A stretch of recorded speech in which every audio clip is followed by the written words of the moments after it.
Hello, welcome to new आकार। मैं अमन मिश्रा आप सभी का आपके अपने परिवार न्यू आकार में हार्दिक स्वागत करता हूं।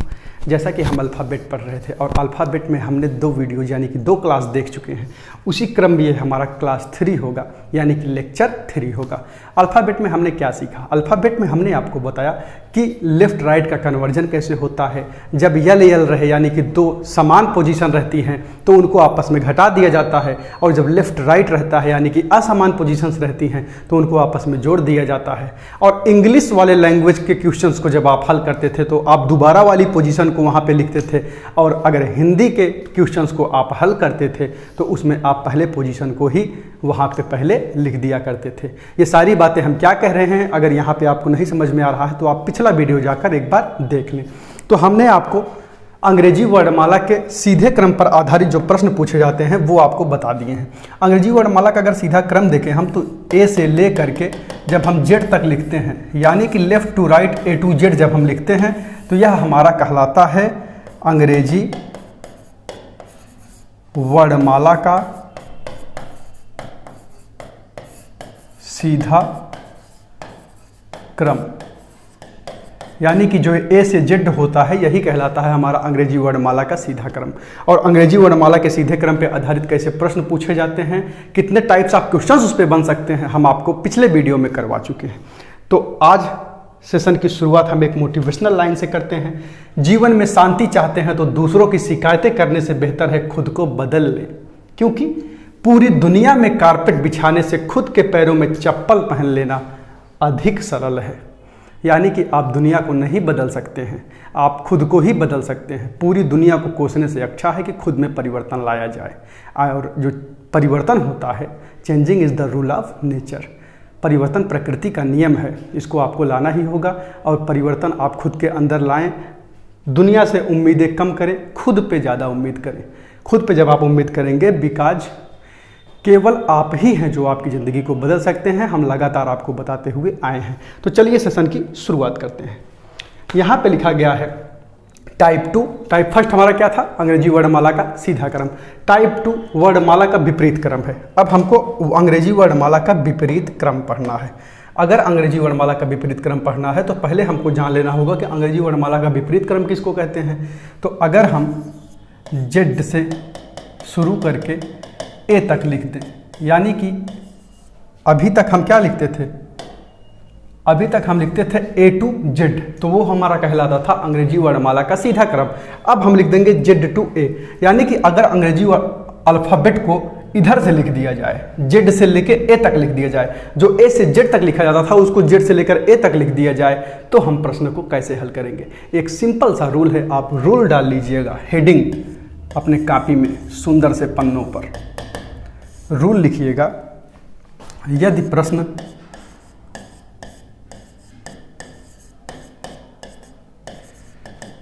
अंग्रेजी वर्णमाला के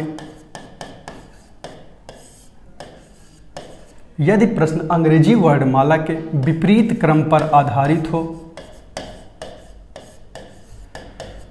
विपरीत क्रम पर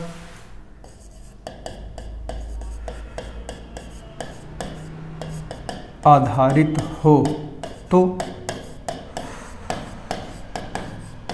लेफ्ट को राइट में और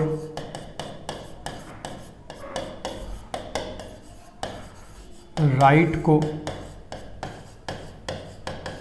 लेफ्ट में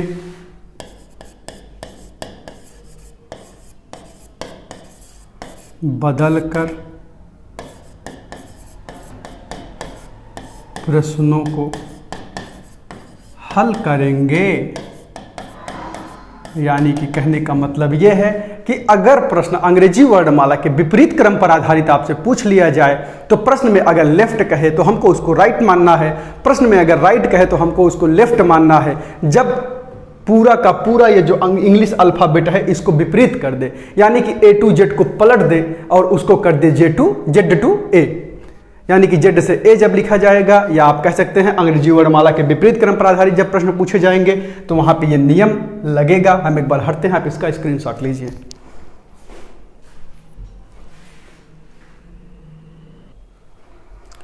तो ये बातें आपको समझ में आ गई होंगी, यानी कि जब भी विपरीत से संबंधित प्रश्न होगा हम प्रश्नों को वैसे ही हल करेंगे जैसे कि हम अंग्रेजी वर्णमाला के सीधे क्रम पर आधारित प्रश्नों को हल करते आए हैं। बस एक परिवर्तन करेंगे कि प्रश्न को जब हम जो प्रश्न में कहा है उसको लिखने के बाद हम एक बार बदल लेंगे, किसमें, लेफ्ट को राइट में, राइट को लेफ्ट में। उसके बाद जैसे ही हम विगत प्रश्नों को हल करते आए हैं इन प्रश्नों को भी हल कर लेंगे। इस पे कैसे प्रश्न पूछे जाते हैं आइए हम देख लेते हैं। यहाँ पे लिखा गया है कि यदि अंग्रेजी वर्णमाला को विपरीत क्रम में रख दिया जाए। अब देखिए अंग्रेजी वर्णमाला को किस क्रम में रख रहा है, विपरीत क्रम में रख दिया जाए, ठीक है। तो दाएं से 15वां अक्षर, सॉल्व लिख लीजिएगा। कह रहा है कि दाएं से 15वां अक्षर, ठीक है, के दाईं ओर 7वां अक्षर, के दाईं ओर 7वां अक्षर, के बाईं ओर 4th अक्षर, के लेफ्ट में 4th अक्षर, के दाएं सेकंड अक्षर, के दाएं सेकंड अक्षर कौन सा होगा। यही अब हमारा प्रश्न है। जैसे कि हम इसके पहले प्रश्नों में ऐसे ही लिखते आए थे वैसे ही हमने इसमें भी लिख दिया, लेकिन एक बार इसको हम बदलेंगे क्योंकि यहाँ पे प्रश्न है विपरीत क्रम पर आधारित। जब भी विपरीत की बात करें तो आपको विपरीत जाना है तो आर को हम बदल देंगे यल में, यल 15 हो गया। इस आर को भी यल में बदल देंगे तो यल 7 हो गया। इस यल को आर में बदल देंगे तो आर 4 हो गया और इस आर को यल में बदल देंगे तो यल 2 हो गया। अगर अब हम देखें तो यल यल आपस में घट जाया करते हैं, जो हो जाएगा यल 8 माइनस R4 माइनस L2। अब ये दो विपरीत हैं आपस में जुड़ जाएंगे तो ये हो जाएगा L12 माइनस L2। अब ये दो समान हैं आपस में घटेंगे तो आ जाएगा L10 और लेफ्ट से 10वां अक्षर हमारा होता है J। तो इस प्रश्न का हमारा उत्तर हो गया J। अगर आपको अभी तक अंग्रेजी वर्णमाला के अल्फ़ाबेट के क्रमांक नहीं याद हुए हैं तो ये बहुत दुखद है। आप याद करिए महाराज, बिना याद किए कुछ नहीं हो पाएगा। अगर आप मेहनत कम कर रहे हैं तो आप बहुत धोखा कर रहे हैं अपने साथ। 2022 में आगामी काफ़ी एग्जाम्स लगे हुए हैं। CGL है आपका लगभग अप्रैल में, मई में आपका CHSL होना है, MTS का भी फॉर्म फिलअप स्टार्ट हो गया है। आप लगातार परीक्षाएं जितनी भी हो रही हैं सबके फॉर्म फिलअप कीजिए और एग्ज़ाम्स को दीजिए। भले ही आप ये कह रहे हो कि हम SSC की तैयारी नहीं करते हैं, लेकिन आपको फॉर्म फिलअप करना चाहिए। आप एग्जाम प्रेशर को हैंडल करना सीख जाएंगे। तो इस प्रश्न का उत्तर हमारा J आ गया। और R 15 मतलब होता है दाहिने से 15वें के दाहिने 7वें के लेफ्ट में चौथे के राइट दूसरा अक्षर हमको बताना था। हम R को यल और यल को R में कन्वर्ट कर दिए। जैसे ही पुराने प्रश्नों को हम हल करते थे उसी प्रकार से इसको हल कर लिए। अंत में आ गया हमारा लेफ्ट से 10वां और हमको पता है कि लेफ्ट से 10वां अक्षर हमारा J होता है। तो इस प्रश्न का हमारा उत्तर J हो गया। आइए अगले प्रश्न पे चलते हैं। यहाँ पे लिखा गया है कि अंग्रेजी वर्णमाला को विपरीत क्रम में रख दिया जाए। ठीक है, विपरीत क्रम में रख रहा है तो यानी कि यह प्रश्न जो है हमारा वो किस पे आधारित है, विपरीत क्रम पर आधारित है। तो ठीक है, इसमें हम क्या करेंगे, आर को यल में, यल को आर में। तुरंत आपके दिमाग में स्ट्राइक हो जाना चाहिए। यहाँ पे हम आपको समझाने के लिए लिख रहे हैं। एग्जाम हॉल में जब भी आप विपरीत देखें तो डायरेक्ट यहाँ पे अगर वो दायां कह रहा है तो आप बायां समझ लीजिए, और यहाँ पे जब बायां कह रहा है तो वहाँ पे आप दायां समझ लीजिए।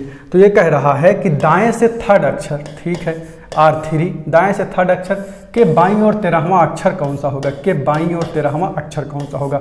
एक बार अगर हम इसको बदल लें तो यल 3 हो जाएगा माइनस R 13 हो जाएगा, बराबर हो गया यल 16। और लेफ्ट से 16वां अक्षर कौन सा होता है बताइए, P होता है। एकदम आपको जुबान पे रट्टा होना चाहिए इंग्लिश अल्फ़ाबेट के क्रमांक, कृपया याद कर लें। P इस प्रश्न का हमारा उत्तर हो जाएगा। हम उम्मीद करते हैं कि ये प्रश्न आपको समझ में आ गया होगा। ये कह रहा था कि यदि अंग्रेजी वर्णमाला को विपरीत क्रम में रख दिया जाए तो दाएं से थर्ड अक्षर, तो हमने लिख दिया दाएं से थर्ड अक्षर के बाएं 13वां अक्षर कौन सा होगा, यही पूछ रहा था। क्योंकि विपरीत क्रम पर आधारित था तो एक बार हम लेफ्ट को राइट में, राइट को लेफ्ट में कन्वर्ट कर देते हैं। तो कर दिए, R3 यल 3 हो गया और यल 13 R 13 हो गया। और इन दोनों को अगर हम आपस में जोड़ लिए तो ये हो गया यल 16 और लेफ्ट से 16वां अक्षर हमारा P होता है। तो इस प्रश्न का उत्तर हमारा P हो गया। अब आइए हम आगे चलते हैं और आगे आप हेडिंग लगा लीजिएगा टाइप 3।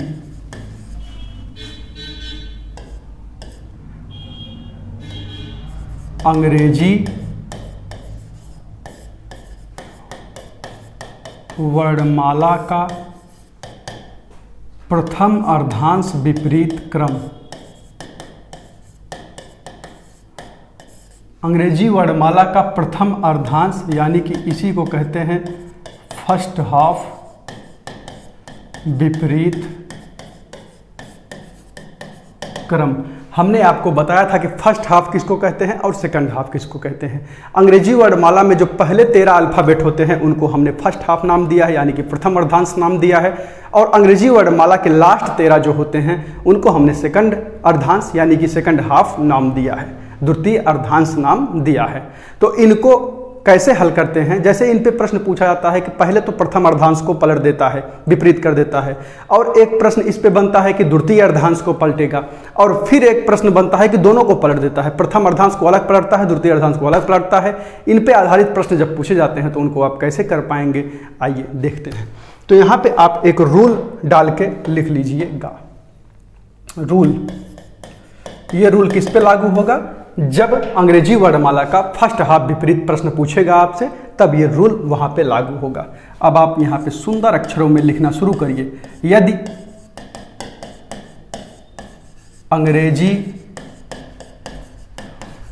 वर्णमाला के प्रथम अर्धांश विपरीत क्रम पर आधारित प्रश्न पूछा जाए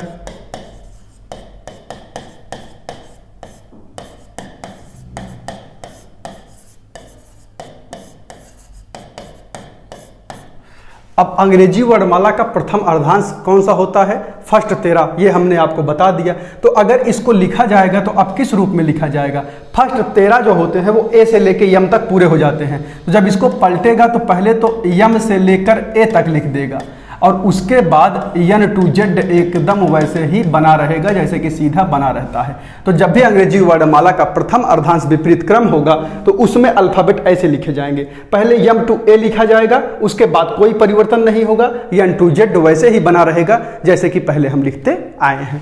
तो इस पे नियम लिखिएगा कि यदि अंग्रेजी वर्णमाला के प्रथम अर्धांश को विपरीत क्रम पर आधारित प्रश्न पूछा जाए तो हम क्या करेंगे, लिखिए, यदि वैल्यू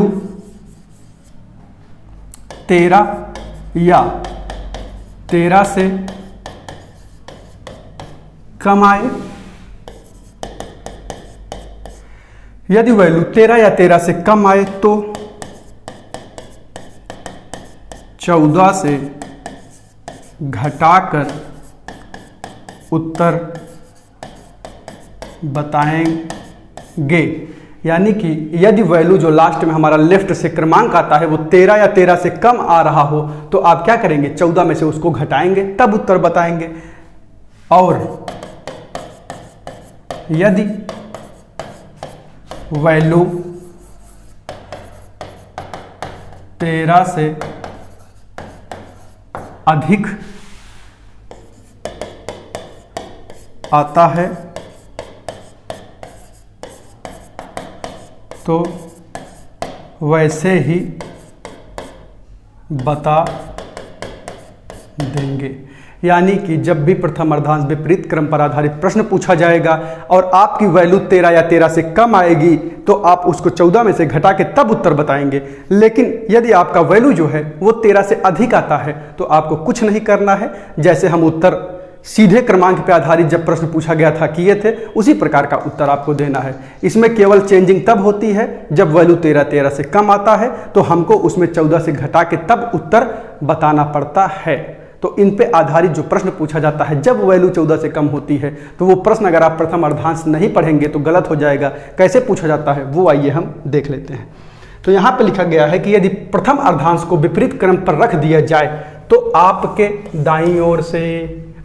दाईं ओर से अगर पहला वीडियो नहीं देखे हैं तो आप जाके देखिएगा। हमने कहा था ए से लेकर जेड तक के अल्फ़ाबेट अगर ऐसे ही सीधे हम लिख दें और ऐसे खड़े हो जाएं तो हमारा बायां उस अल्फ़ाबेट का बायां कहलाता है, हमारा दायां उस अल्फ़ाबेट का दायां कहलाता है। तो जब भी प्रश्न में ये शब्द आपको दिख जाए आपके दाईं ओर से तो आप समझ जाइएगा कि अंग्रेजी वर्णमाला के दाईं ओर से। तो इसका सॉल्यूशन आप लिखिए। कह रहा है आपके दाईं ओर से 5वें, ठीक है, राइट से 5वें अक्षर के बाईं ओर 19वां अक्षर के लेफ्ट में 19वां अक्षर कौन सा होगा। ठीक है, R5 है और L 19 है। अगर ये दोनों विपरीत हैं, पोजीशन पहले वाली लिखी जाएगी तो ये हो जाएगा 19, 5 कितना होता है 24 होता है, राइट से 24 आ गया। और हमेशा हम लेफ्ट में करके तभी बताएंगे। तो इसको लिख लीजिए कि R को L में बदलने के लिए 27 माइनस R का क्रमांक करते हैं। तो जो राइट का क्रमांक होगा उसको 27 में से घटा देंगे तो हमको लेफ्ट का क्रमांक मिल जाता है। तो यहाँ पे R 24 है, अगर इसको हम L लिखें तो L 27 माइनस 24 यानी कि लेफ्ट से 3 आ गया। अब अगर आप जल्दी जल्दी में परीक्षा में इस प्रश्न को हल करते हैं और L 3 आता है तो इसमें अगर आप C लिख देते हैं तो ये गलत हो जाएगा। आप यहाँ पे ध्यान देंगे तो यदि प्रथम अर्धांश को विपरीत क्रम में रख रहा है, किसको? फर्स्ट हाफ यानी कि प्रथम अर्धांश को। तो अब वैल्यू आपकी 13 या 13 से कम आई हुई है, तो आपका जो आंसर होगा वो हो जाएगा L 14 माइनस 3 बराबर L 11, और 11 किसका होता है? K का मान होता है। तो इस प्रश्न का हमारा उत्तर हो जाएगा K। हम उम्मीद करते हैं कि ये बात आपको समझ में आई होगी। एक बार आप इसका स्क्रीनशॉट ले लीजिए।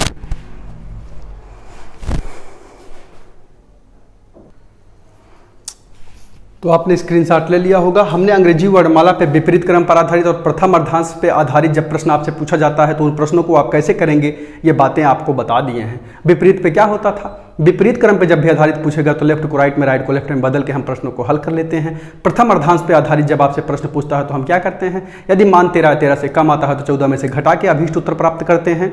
यदि 13 से अधिक आता है तो कोई दिक्कत नहीं है, जैसे विगत प्रश्नों को हल करते आए हैं उसी प्रकार से इन प्रश्नों को भी हल कर देंगे। 13 से अधिक आएगा तो जैसे L 18 आ गया तो 18 क्रमांक पे जो आ रहा है आपका वही उत्तर हो जाएगा, उसमें आपको कोई छेड़छाड़ नहीं करना है। ये 13 से कम आने पर ही क्यों होता है आपको हमने यहाँ पे दिखाया है कि M to A लिख रहे हैं। ये जो फर्स्ट 13 है इसी को हम पलट रहे हैं। तो जो 13 पलट रहे हैं पहले, उन्हीं के आधार पे हमने ये कहा है कि 13 या 13 से कम आएगा तो 14 से घटाकर उत्तर बताएंगे। जब 14 में से घटा के हम उत्तर बताते हैं तो ये जो पलटा हुआ है इसका जो पोजीशन है वो सही हो जाता है। तो N to Z तो वैसे ही रखा हुआ है तो उसमें कोई छेड़छाड़ नहीं होती है, तो उसमें कोई दिक्कत की बात नहीं होती है। तो आइए एक प्रश्न इस पे आधारित हम और कर लेते हैं। यहाँ पे लिखा गया है यदि अंग्रेजी वर्णमाला के प्रथम अर्धांश को विपरीत क्रम में रख दिया जाए तो बाएं से 4th अक्षर, कह रहा है बाएं से 4th अक्षर, लेफ्ट से 4th अक्षर के दाहिने 21वें अक्षर के बाएं 16वां अक्षर, के दाहिने 21वें अक्षर के बाएं 16वां अक्षर कौन सा होगा? यही हमारा प्रश्न है। आपको L और R दिख रहा है तो ये लेफ्ट से हो गया 25 माइनस लेफ्ट से हो गया 16, और उसके बाद L है आपस में घट जाएगा तो आ गया L 9। ये भी आपको दिख रहा है कि 13 से छोटा है, तो हमारा उत्तर क्या हो जाएगा? बराबर L 14 माइनस 9 बराबर 14 में से 9 जाएगा तो L 5 आ जाएगा। और लेफ्ट से 5वां अक्षर कौन सा होता है? E। तो इस प्रश्न का हमारा उत्तर हो गया E। यानी कि इस प्रश्न में पूछा गया था कि बाएं से चौथे अक्षर के दाहिने 21वें अक्षर के बाएं 16वां अक्षर कौन सा होगा। हमने लिख लिया, उसको हल किया तो लेफ्ट से 9वां अक्षर आ गया, और लेफ्ट से 9वां अक्षर जो है 13 से कम है वैल्यू, तो 14 में से घटा के तब उत्तर बताते हैं। 14 में से जैसे ही घटाए तो हमको 5 प्राप्त हो गया लेफ्ट से वैल्यू, और 5वां क्रमांक लेफ्ट से किसका होता है? इजोटी महाराज से भी आपको याद आ रहा होगा कि 5 होता है, क्योंकि हमने आपको बताया था कि EJOTY इजोटी 5, 10, 15, 20, 25, इससे आपको 5 के टेबल पे याद हो जाता था। सिफ्लोरक्स से हमने आपको क्या बताया था? 3 के टेबल पे था। 3 दूनी 6, 3 9, चौके 12, पंचे 15, वो किस पे था? सिफ्लोरक्स पे। तो आप अगर पुराने वीडियोज नहीं देखे हैं तो उनको जाके देख लीजिए। क्रम पे एकदम आप वीडियो देखिए, आपको सब कुछ यहाँ पे प्रोवाइड करवा दिया जाएगा। आपको कहीं भी भटकने की आवश्यकता नहीं है। पूरी reasoning without using any pen and copy होगी। अभी क्या है, आगे जब हम आगे चलते जाएंगे तो आपको जो टेक्निकल चैप्टर्स लगते हैं, सिलोगिज्म वगैरह, ऐसा बता देंगे आपको कि कभी कोई फिगर बना के हल करने की ज़रूरत उसको आपको नहीं पड़ेगी। आप एकदम देखते ही बिना किसी पेन का इस्तेमाल किए आप उन प्रश्नों को हल कर पाएंगे। ये एकदम सत्य बात है, आप एकदम जान लीजिए। क्योंकि परीक्षा में आपको जब भी क्वेश्चंस मिलते हैं तो वहाँ पे आप कितने फिगर आपके दिमाग में डिफाइन होते हैं। जैसे सिलॉग पूछ लिया आपको तो पता चला यहाँ पे एक फिगर आप बनाएं, उसके बाद कोई एक फिगर और वहाँ पे बन रही है जो आपके दिमाग में उस समय स्ट्राइक नहीं की, तो वो प्रश्न आपसे गलत हो जाया करते हैं। तो जब हम आपको सिलॉग बता देंगे तो उसके बाद आपसे कोई भी प्रश्न गलत नहीं होगा और कोई फिगर आपको बनाने की आवश्यकता नहीं पड़ेगी। ना केवल सिलॉग, जितने भी चैप्टर हैं जो आपको परेशान करते हैं, न्याय निगमन, ये सब जो भी है, आप कभी भी एक भी प्रश्न गलत करके नहीं आएंगे। बस आप क्रमवार इस वीडियोज़ को देखिए, अपना नोट्स प्रिपेयर करिए, आप बढ़िया से पढ़ रहे होंगे। ये वर्ष आपका सफलता का वर्ष होगा। इन्हीं आशा और उम्मीद के साथ हम आपसे विदा लेते हैं। मिलते हैं नेक्स्ट वीडियो में, तब तक के लिए टेक केयर। जय हिंद।